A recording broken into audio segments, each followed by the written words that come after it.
வணக்கம் தமிழ் நண்பர்களே. இது என்னுடைய 1527வது வீடியோ. எதை பற்றி அப்படின்னா மலரும் நினைவுகள் அப்படிங்கிறத பற்றி தான். இந்த பொங்கலுக்காக நான் ஊருக்கு போயிருந்தேன். நான் வெளியூருக்கு வந்து 25 வருஷத்துக்கு மேலே ஆச்சு. ரொம்ப சின்ன வயசில் வந்து பிறந்து வளர்ந்த வீட்டில் போயிருந்தோம் தோட்டத்துக்கு. அது என்ன தான் வந்து தோட்டம் வந்து நல்லா ஆரோக்கியமானது தான், நல்லா சுகாதாரமானது தான், நல்லா கலகலன்னு இருக்கலாம். எந்த ஒரு சூதுவாதும் தெரியாத ஒரு வயசு, எந்த ஒரு பணம் பிரச்சனை இல்லை, ஒரு கடன் இல்லை, ஒரு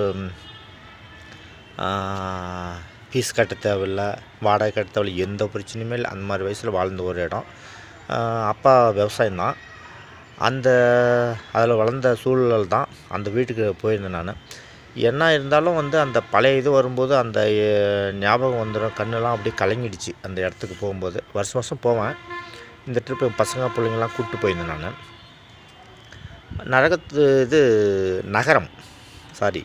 நரகம் வந்துருச்சு. நகரம் வந்து நரகம் மாதிரி சாயலில் இருக்குது. ஆனாலும் வந்து நகரத்துக்கு வந்தால் தான் வந்து பிழைக்க முடியும், டெவலப் ஆக முடியும், தேவையான பொருள்கள் கிடைக்கும். பொட்டென்ஷியல்ன்றாங்க பார்த்தியா. அதனால் வந்து அங்கே தான் வந்து பிஸ்னஸ் நடக்கும், பிள்ளைங்கள்லாம் படிக்க வைக்க முடியும், டெவலப் பண்ண முடியும். கிராமத்தில் இருந்தால் டெவலப் ஆகிறதுக்கு 90% இல்லை. அதனால தான் வந்து வெளியில் வந்தது நான். என் கூட இருந்தவங்களாம் நிறையா பேர் ரிட்டன் சொந்த ஊருக்கு எல்லாம் போயிட்டானுங்க. நான் ஒண்டி தான் வெளியூர்லேயே இருந்தது. வெளியூரில் இருந்ததுனால ஒன்றும் மோசம் போகலை. பிள்ளைங்களை வந்து படிக்க வச்சுருக்கேன். பிள்ளைங்க டாக்டருக்கு படிக்க வச்சுருக்கிறேன். பையனை அக்ரிக்கு சேர்த்துருக்கிறேன். அவங்களாம் கூப்பிட்டு போயிருந்தேன். அந்த இதுக்கு கிராமத்து அந்த வீட்டுக்கு கூப்பிட்டு போயிருந்தேன். சின்ன வயசுலேருந்து நான் பிறந்து வளர்ந்தது அங்கே தான். அப்படியே மனசை உருகிடுச்சு அந்த இடத்துக்கு போனாவே. என்ன இருந்தாலும் அந்த இப்போ இளமை வந்துடுது இல்லையா, அதை நான் தொடாத இடமே கிடையாது. அந்த இடத்துல விளையாட இடமே கிடையாது.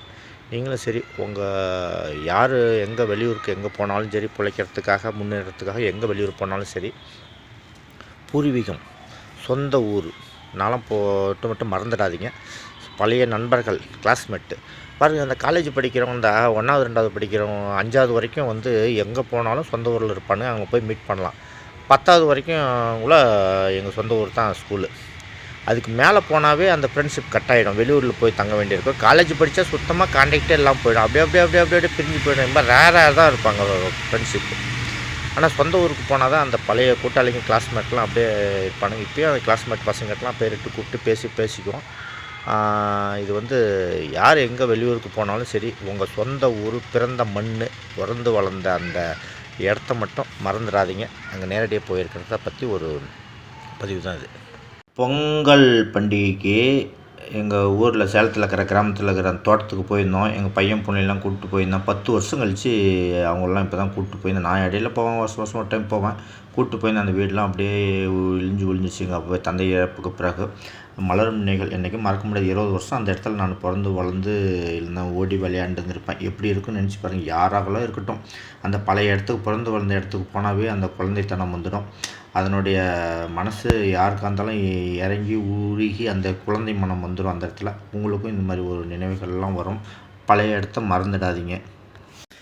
அது வந்து சமையல் ரூமு, இது வந்து குளிக்கிற ரூமு, இது வந்து சாமி ரூமு. இது ப்ளஸ் ஸ்டோரேஜ் ரூமு. இது வந்து ஹால்.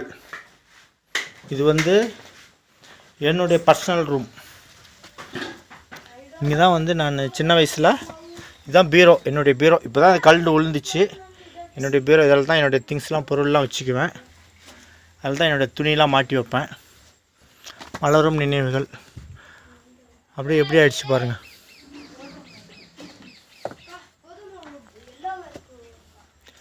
அடுத்த ஜென்ரேஷன் மாறும்போது எல்லாமே விட்டுட்டு போயிட்டோம். ஞாபகார்த்தமாக அந்த இடம் இருக்குது. நான், எங்கள் அண்ணா, எங்கள் அக்கா, எங்கள் அப்பா எல்லாமே வாழ்ந்த வீடு இது. 2025 ஜனவரி இப்போ பொங்கல்.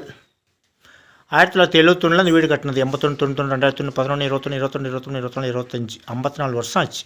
காலங்கள் ஓடினாலும் நினைவுகள் மறக்க முடியாது. இது என்னுடைய தந்தையினுடைய ஃபோட்டோ. இது அப்படியே பக்கத்தில் வந்து இந்த ஃபோட்டோலாம் நான் ஹாலில் மாட்டி வச்சுருந்தேன். நான் பைக்கில், இந்த பைக்கு சுசுக்கி இன்னும் வச்சுக்கிறேன். இப்போயும் அதான் நான் யூஸ் பண்ணிகிட்டு இருக்கிறேன். அந்த கண்ணாடி ரேபான் கண்ணாடி கூட 2050 ரூபாய்க்கு அப்பயே வாங்கினேன் 30 வருஷத்துக்கு முன்னாடியே. அந்த கண்ணாடி கூட இன்னும் வச்சுருக்கிறேன், யூஸ் பண்ணிட்டு தான் இருக்கேன். அந்த கண்ணாடி இப்போ யூஸ் பண்ணிட்டு தான் இருக்கிறேன். பழசு தான் பாருங்கள். இந்த மாதிரி கெட்டப்பெல்லாம் ஹாலில் மாட்டி வச்சுருந்தேன். அப்போது ஒரு கேமராமேன் எனக்கு ரொம்ப ஃப்ரெண்டு, அவர் ஆந்திராவில் இருக்கும்போது இந்த மாதிரி ஃபோட்டோலாம் எடுத்து ஸ்டில்லாம் போட்டு கொடுப்பாரு. மலரும் நினைவுகள் மறக்கவே முடியாது. என் பையன் சின்னவன் தான் என்னை பைக்கில் உட்காரச்சு ஓட்டு போகிறான். அங்கே ஊருக்கு தோட்டத்துக்கு போகும்போது எடுத்த ஒரு வீடியோ தான் இது. எல்லோரும் ஃபேமிலியோட பசங்கள்லாம் அந்த இடத்துக்கு போன வீடியோ இது. கிராமத்து வாசனையே வசந்த நோய் நொடி இல்லாத ஒரு வாழ்க்கை இது. இந்த இடத்துல நான் கால் வைக்காத இடமே இல்லை, தொடாத இடமே கிடையாது. எத்தனை லட்சம் கோடி சம்பாதிச்சாலும் எவ்வளோ இருந்தாலும் அந்த பழைய நினைப்பு மட்டும் மறக்கவே முடியாது. இது ஆயா எடுத்து வச்சிருச்சு தனியாக, தாத்தா போட்டு வரணும். 2015 இறந்தார், 25 கரெக்டாக 10 வருஷம் ஆக போகுது. 10 வருஷமாச்சு இந்த வீட்டில் யாரும் இல்லை. தாத்தா இறந்ததுலேருந்து இல்லை. ஒன்றாச்சா?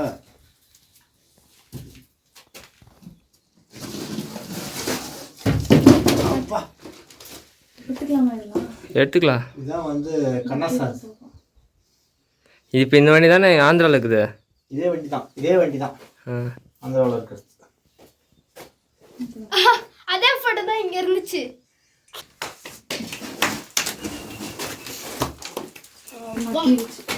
போர்ட்ரேட். ஆ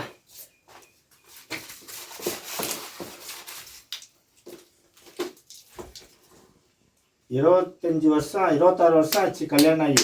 அதுக்கு முன்னாடி 30 இயர்ஸ்க்கு முன்னாடி எடுத்த போட்டோ எப்படி இருந்துக்கிறார் சார், ஹீரோ மாதிரி. அந்த மாதிரி வைங்கப்பா மீச.